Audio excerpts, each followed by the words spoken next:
بسم الله الرحمن الرحيم والصلاه والسلام على اشرف المرسلين سيدنا محمد عليه افضل الصلاه واتم التسليم. هنتكلم النهارده عن مباراه منتخب مصر ونيوزيلندا في البطوله الوديه الدوليه اللي اتلعبت في مصر في افتتاح استاد مصر في العاصمه الاداريه الجديده. المباراه انتهت 1-0 لصالح مصر بهدف مصطفى محمد في الدقيقه 29 من ركله الجزاء اللي حصل عليها امام عاشور قبل ما يطلع قبل اصابته. خش بقى في المباراه على طول. كابتن حسام حسن. المباراه كانت تحت قياده كابتن حسام حسن في اول قياده يعتبر رسميه لكابتن حسام حسن لمنتخب مصر. كابتن حسام حسن اختار تشكيل البدايه: محمد ابو جبل حراس المرمى، باك يمين محمد هاني، باك شمال محمد حمدي، اثنين قلبين دفاع محمد عبد المنعم ورامي ربيعه.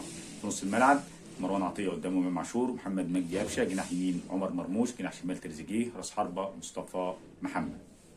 المباراة بدأت بجس نبض من الفريقين. طبعا منتخب نيوزيلندا من المنتخبات اللي هي مش مصنفة المنتخبات القوية. منتخب مصر لسه بقى طبعا تحت قيادة فنية جديدة، كابتن حسام حسن، ولسه التوليفة جديدة وبيحاول يجرب، بيحاول يشوف اللعيبة اللي هتستمر معاه واللعيبة اللي هتلعب معاه. طبعا عارفين انه استبعد محمد صلاح، ما استدعوش للمنتخب عشان الإصابة. محمد صلاح بيكمل تأهيل مع ليفربول. ما علينا، واستبعد النني وفي لعيبة كتير ما جابهاش كابتن حسام حسن. وفي المعسكر كان منضم حسين الشحات وخرج للاصابه ودخل مكانه مصطفى شلبي. منتخب مصر زي ما قلت لك بدا المباراه برضو احنا تحس ان احنا برضو مش بادئين كويس، مش فايقين، مش فت. لعيبه كانت كويسه بتعبر عن نفسها، ومصطفى محمد، عمر مرموش، تريزيجيه، لعيبه بتلعب بالخبره وبتلعب بالثقه اللي عندها. انما كجمل فنيه مفيش الا جمله واحده كان بيعملها كابتن حسام حسن، اللي هي بيجمع لعب ناحيه اليمين. رامي ربيعه بيلعبها طوليه على طول عكسيه في الجنب الشمال الفاضي لمحمد حمدي، ومحمد حمدي ما اتصرفش صح في ولا كوره من اللي لعبها له رامي ربيعه واستلمها وكان فاضي وكويس جدا. مفيش ولا اوفر اتلعب صح، لا لمرموش ولا تريزيجيه ولا للاناكوندا مصطفى محمد. في كوره وحيده الى حد ما اللي اتصرف فيها صح، اللي استلمها قفشه في ال 18 لعبها له في ظهر المدافع، وهو اللي الحمد لله اتصرف صح، لعبها لبره لتريزيجيه اللي شاطها وطلعت بره. اغلب فرص منتخب مصر ما كانتش فرص للدرجه اللي هي، عشان ما نضحكش على نفسنا، المستوى الى حد ما معقول، بس مش كويس زي ما الكابتن ايمن الكاشف بيقول، ولا الاساتذه اللي قاعدين في استوديو اون. كوره عمر، حتى ضربه الجزاء اللي حصلنا عليها اللي خدناها كان اجتهاد فردي، يعني استلم امام عاشور، استلم في نص الملعب وخدها وجري، عمل 1 2 مع مصطفى محمد وتريزيجيه وراح والمدافع شنكله. الحكم الايفواري ما حسبهاش اصلا، بس الفار رجعه. طبعا امام عاشور اول ما وقع في الدقيقه 23 وقع على كتفه على طول، هو حس بحاجه في كتفه فنادى الجهاز الطبي على طول، طلع اتغير ونزل مكانه حمدي فتحي. الحكم رجع الفار حسبها ضربه جزاء، احرز منها مصطفى محمد في الدقيقه 29 هدف مصر الوحيد في المباراه. بعدها كرة تاني من مرموش لمصطفى محمد، حاول ياخدها تشيب، الحارس طلعها. كرة تريزيجيه اللي قلت لك لعبها له محمد حمدي وطلعت بره.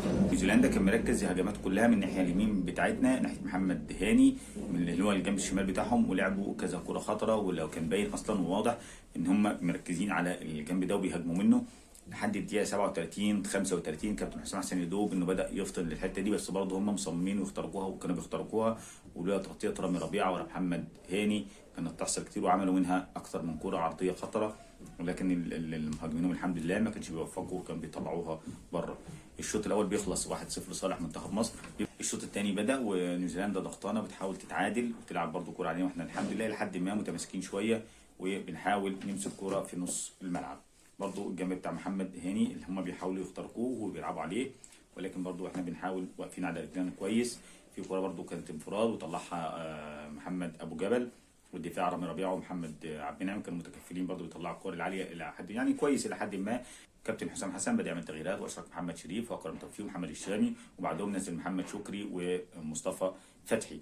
في اخطر كوره كانت لمنتخب مصر هي تسديده مروان عطيه من على 18 اللي كانت في القايم ورجعت، ولكن برضو فضلت نيوزيلندا تهاجم واحنا برضو بنحاول نمسك كوره لحد ما انتهت المباراه بفوز مصر بهدف نظيف، ومصر بقى تستنى الفائز من تونس وكرواتيا عشان يلعبوا على نهائي كاس العاصمه في استاد العاصمه الاداريه الجديده استاد مصر. توفيق لمنتخب مصر في الماتش اللي جاي هيكون اصعب من الماتش ده، لان اللي هتلعبه سواء كرواتيا او تونس هيكون اقوى واشرس من نيوزيلندا، الفرقه اللي مش مصنفه.